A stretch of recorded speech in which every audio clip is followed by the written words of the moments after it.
Welcome to Schmidt List episode 290. Today we're joined by David Ratner, a seasoned pro with 30 years of experience in book PR. David is all about helping nonfiction authors, especially in the business world, use their books to build brand equity and establish themselves as thought leaders.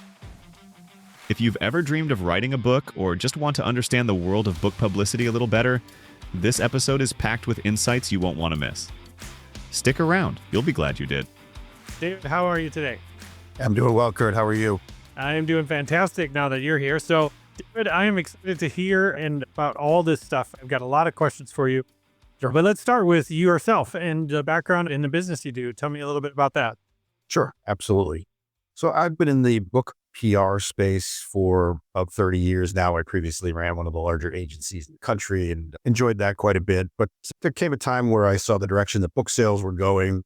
And I really wanted to work with people who were going to get value out of publicity that went simply beyond the dollar for dollar return on book sales. And today, selling books is harder than ever.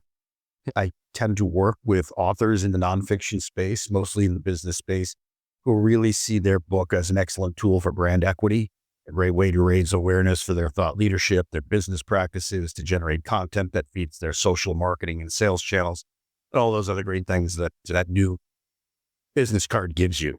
That's the bulk of my clients for sure. I love it. Okay, let's start with a class of people that maybe are thinking about writing their first book, their first business-focused book. Maybe they, like myself, I went through a lot of challenges in the beginning where I was like, oh, who wants to hear another story about this? And what am I going to add to that space? If you look on Amazon, if you do a search, there's 500,000 books with the title, with leadership in the title. It's literally crazy. So what's your advice for how people should be approaching this as a person who's interested in doing it? Not only because they want to get business from it, but they want to put their voice out there. Yep. So first and foremost, I said, go for it. Okay. And there are spaces that are definitely crowded, but there's room for everybody. And in terms of publishing a book today, everybody can do it, right? And there's different options. It's very different than it was 15, 20 years ago where you had to go the traditional route and it was challenging and such. Today, going the traditional route is still really hard. But there are dozens of fantastic self-publishing and hybrid publishing companies that can help anyone navigate the process at a variety of different price points. And I think, look, it really isn't for everybody about how many people read your book and whether there's room for your book in the space. It's how you utilize your book, right? Your book as a tool, right? Yep. It becomes your new business card. In some ways, it gives you instant validation for your authority and thought leadership. Very rare that somebody looks on the spine of a book to see who published it, to say, oh, did it get published by a big publisher? I'm sure there are some books who do that. But overall, it's just a great tool to share your knowledge, your information as a way to generate coverage, like with media and the work that I do. The beauty of books is, as a product in the media world, is that books get a free pass because their information, their education, to a certain extent, their entertainment. And so it's a lot easier to promote somebody's consulting practice or other businesses that they have under the auspices of the book versus just trying to promote a product. And when it comes to what is successful and what you've seen successful with that mindset that you just talked about, what's the approach, the format, the size? Give me some more specs about what books should look like and shape like in order to be that you find really fun to work with. Yeah, physically, it's a good question. I'm not sure. I think your standard size books fit. What I do think is that we live in a very short attention span society today. So I think writing a 350-page book is probably not the best idea. I would say keeping it to 220 pages or below is probably ideal. I also think writing it in digestible format so that people can walk away reading a chapter or two with some takeaways. I think that's really valuable. I always tell people, really think about your unique selling propositions, right? There's lots of books on lots of topics. And sometimes it's not what you say, but it's sometimes how you say it. When you think about personal finance books, for instance, right? Robert Kiyosaki came up with the rich dad, poor dad concept, and David Bach came up with the latte factor, and Susie Orman's empowering women. And a lot of them will tell you the same thing, pay yourself first and all these other things. But if you have a unique way of delivering the message, that certainly helps. Yeah, I can imagine, because it dovetails into the work that you're doing, right? Because if there's a good hook, there's a title, if there's a good message behind who this book is for, it's clearly targeted. It must make your job a little bit easier versus this is a leadership book for leaders that lead. I've seen those, right? Yes, but in the world that we live in the book PR world that we do, look, we can get coverage for anyone for the most part. So Sure.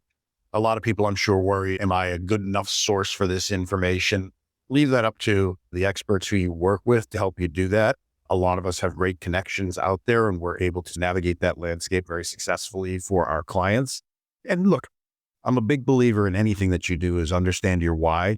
So why are you writing this book, right? Who are you writing it for? What are your goals? I always think even working backwards sometimes makes a lot of sense. But it's important to think about all those things up front, because I deal with a lot of clients. I think my logo on my website used to say, you've written the book, now what? And I run into a lot of people who that's exactly what happens.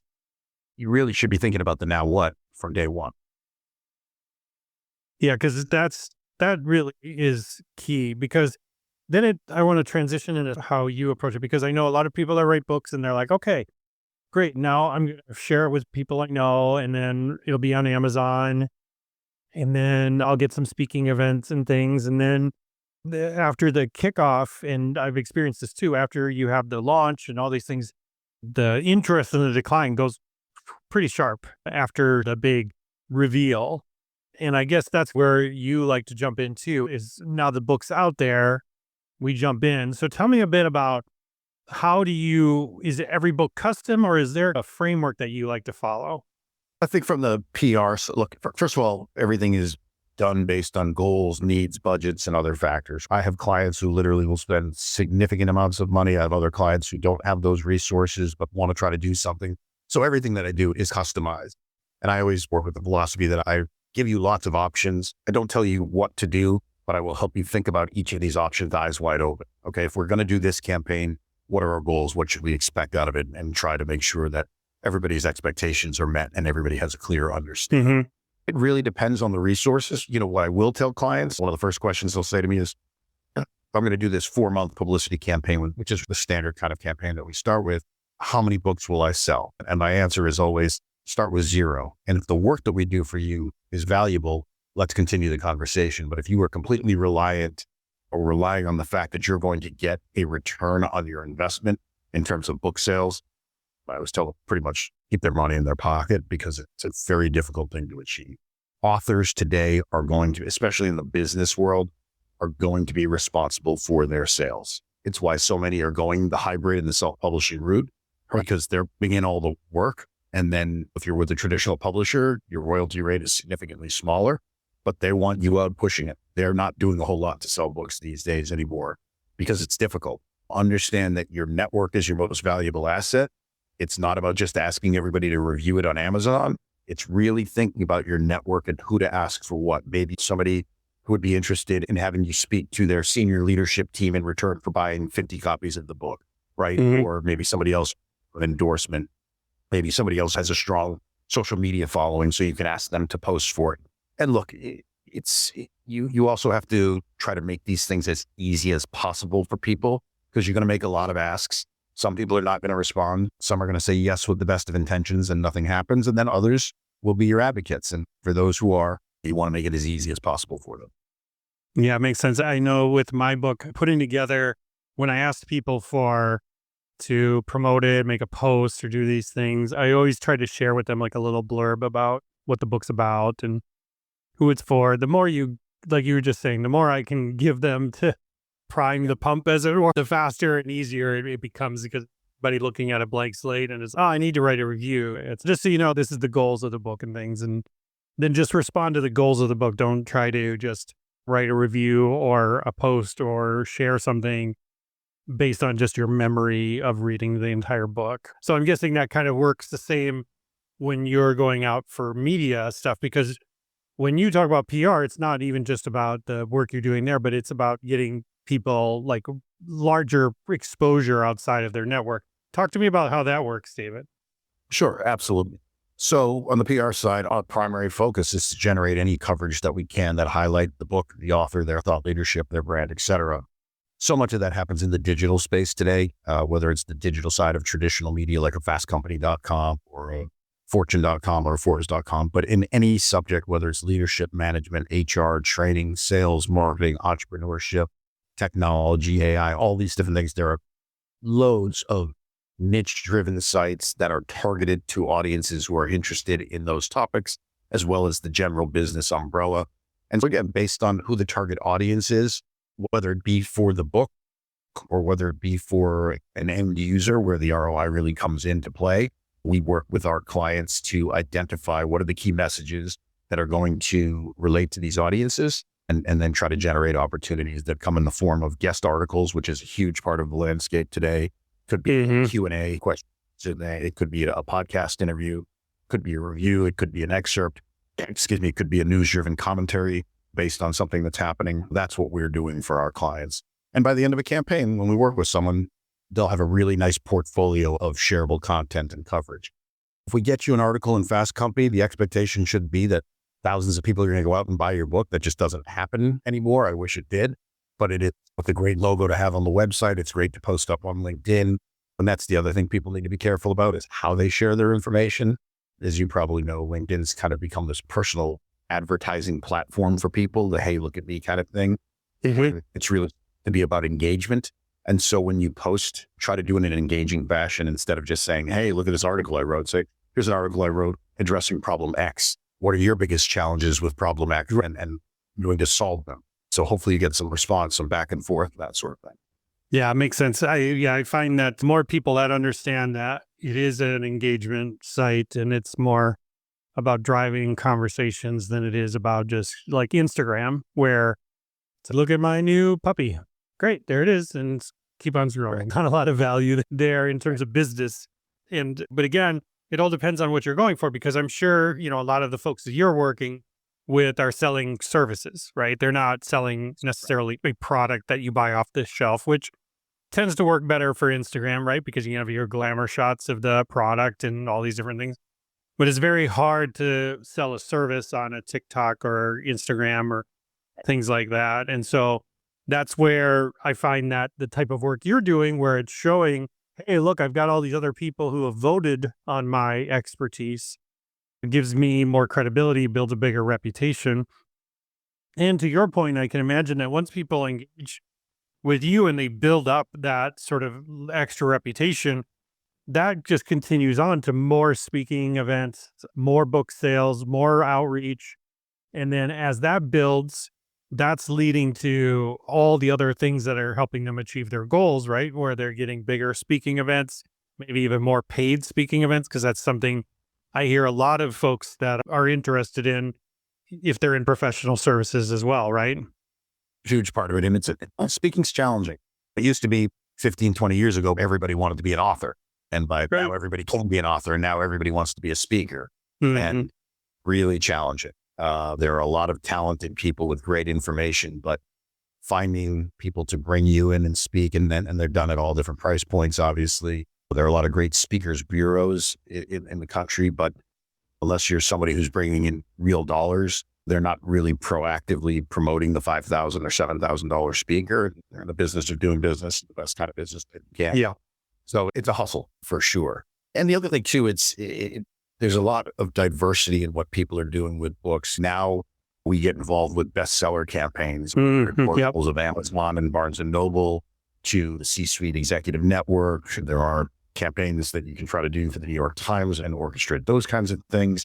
So those are important. I work with digital marketing campaigns that are going on. There's influencer marketing campaigns going on. I have clients who we can get their books into luxury hotels for business travelers to pick up. So there's no shortage of interesting opportunities to promote books and brands out there. They just have to make sense for, again, goals, needs, and budgets. Yeah. And I think, once, because again, the whole idea, at least my perspective, David, and you can tell me if I'm wrong or not, but it is that once you've got that book out there, there's an air of authority that just comes Correct. with it. And it can really open up doors and change conversations very quickly with people who think, oh, this isn't a fly-by-night person. This isn't a pyramid scheme or whatever. I think you're right. And what I always tell clients is that you want what you're doing to be a tipping point for you, right? Yeah. So let's say you're a consultant, you're a management consultant or leadership consultant or a coach, and you're talking to a prospective client. They're talking to you and they're talking to somebody else. You hand them your new book, the 4 articles you just had published, the 3 podcasts that you just did. Oh, by the way, it was just recently an Amazon bestseller or something like that. You hope that acts as a tipping point, and that client goes, oh yeah, you know what? I see that Kurt's really out there doing this. Like, he's the guy I'm going to go with. And that's really what you're looking for, right? And you have to look at these things very much with a mid-marathon view. It's very difficult to sprint through and all of a sudden become an overnight sensation. We actually live in a world where that can happen, right? Through the virtual world, all that, but it's not typically for book authors. Well, it seems the faster it comes, the faster it goes too. For a lot of people, for sure. For sure. Yeah, it's a little bit of an endurance race, right? Your book is not just viable on your publication date and for the next month or 2. Your book is your business card, and you're going to utilize it for as long as you can. And then you can update it. You can write another one. But they are great promotional tools for media, just personally, for LinkedIn and all those other things. Yeah. It's such a different class of deliverable versus a YouTube channel, a podcast, even a workshop or things like that. It's this cornerstone piece to your services and your business and your approach and your perspective and everything that can sit there and be this rock that everything can circle around, and you can always anchor back to it. It's such a wonderful thing, but it's a lot of work. I've written 2 books now, and it's a lot of work. And so I think there's a reverence with people, right? And again, I'm not comparing it with this, but when you graduate from being a lawyer or a doctor or whatever, people are like, oh, wow, that's why you get called doctor, because you went through so much schooling, right? Or that's why you get called general, because you went through the military for so long. That's how you're addressed as a person, right? There's something to that. Absolutely. There's definitely value to it. And like you said, it is that sort of instant authority. And then by getting media coverage, that's more validation for your authority at getting reviews and that sort of thing. Yeah. You're striving for. So before I engage with someone like yourself in your services, David, what are some of the questions I should be asking myself? Or obviously, like, I wrote a book, I've got a target audience, and now I would just want more attention to that thing. Yep. Is it that simple? I call up and I say, David, I need more attention to my thing? Or what? Look, I think you want to think about what your goals are, who your target audiences are. I think you need to think about a budget, and that's fine. You can also do an exploratory call. I'm happy to talk to anybody anytime. Say, hey, here are your options and here are the costs. And I'm very candid with people. If they say, I've got a budget of $500 per month, I'll say, I'm probably not the person for you. And you may not find someone at that rate that's really good, but here's an alternative of what you might be able to do, or that sort of thing. But it's important to know, I think understanding your budgets is important. And I always tell people, don't spend money that's going to cost you paying your mortgage, shutting off the lights, paying for your kids' college, or any of those other things, because results from all of this stuff are subjective, right? It's hard to really put a dollar figure on the ROI exactly like you would maybe like tracking a conversion from like an advertisement on LinkedIn or something. It's a different process. 100%. Yeah. But it's also, the more you put into it, the more you get out of it. So Absolutely. And if you really integrate it into your marketing and social and PR and sales efforts, it can be a difference maker for sure. Yeah, I think, again, having that unique perspective and that unique story is something that's key, because if you just write a book called Leadership for Leaders Who Lead and you're surprised that it gets drowned out there, you've got to have a perspective. And is that something you take into account when you go into the PR lane with this, David? Is like, what's the unique perspective to this or this book? As best as or the background of the person. So I just signed on a campaign with a guy who was a Division I women's basketball coach in the SEC. So that's a really interesting background. I've got another client who's a Olympic ping pong player, writing about leadership and lessons from that. Those kinds of things help distinguish them. Sometimes they're harder to distinguish and find those unique selling propositions. Again, we try to find a way to say it. It makes a difference. be a little bit counterintuitive, be a little bit edgy, go against the grain a little bit. I've got a great author that I've been working with probably now in his 7th book, and it's on negotiation, and it Never Split the Difference is a big popular book out right there. And he'll tell you the total opposite. He said, absolutely, sometimes you're splitting the difference. It's on the tensions of negotiation. And it's really interesting. And again, it's important to try to understand. A lot of people don't understand it about themselves. And so sometimes exploratory process to try to actually figure it out. And sometimes a light bulb goes off and they go, oh my God, I never really thought about that. And I've never really created that into my own outreach efforts and those kinds of things. So it's a helpful exercise for sure. That's really smart. All right, dude, I could talk to you all day. I got lots more. You have to have you back on the show sometime in the future. But if I want to get in touch with you, if I want to learn more about the work you do and find out more, maybe take you up on that free exploratory call, where do I go and find? Best place to go is my website, which is www.ratnerpr.com, RATNERPR.com. And I'm sure if you Google search, you'll find me on there, but happy to talk to anybody in your audience about their book and ideas. And for me, I can help anybody at any time in the process, whether they haven't even thought about the book they're going to write. I can help them find ghostwriters, sort of anything that goes on in the industry. I have wonderful partners that I can help people with. Yeah, I definitely suggest the audience take up David on this. He's probably forgotten more than most of us will ever know about the publishing side of things. So he's been a great resource, and thank him for his time. And we'll have you back again sometime soon, David. Thank you. Happy to do it. Thanks for having me, Kurt. Appreciate you. Thanks for tuning in to another episode. If today's conversation resonated with you, it would be greatly appreciated if you could take a moment to leave a review on iTunes or Spotify. Reviews help others find the show and make a big difference. To stay in the loop, head over to kurtschmidt.net, where Kurt shares resources and insights that dive deeper into the topics discussed on the show. For those serious about leveling up their business, Kurt's coaching services at schmidtconsulting.group may be just what they're looking for. Have someone in mind with a story worth sharing? Someone who'd make a great guest? Kurt would love to hear about them. Feel free to send him suggestions on LinkedIn. And before you go, don't forget to hit the subscribe button to stay up to date. Thanks so much for listening. It truly means everything. Until next time, take care and keep moving forward.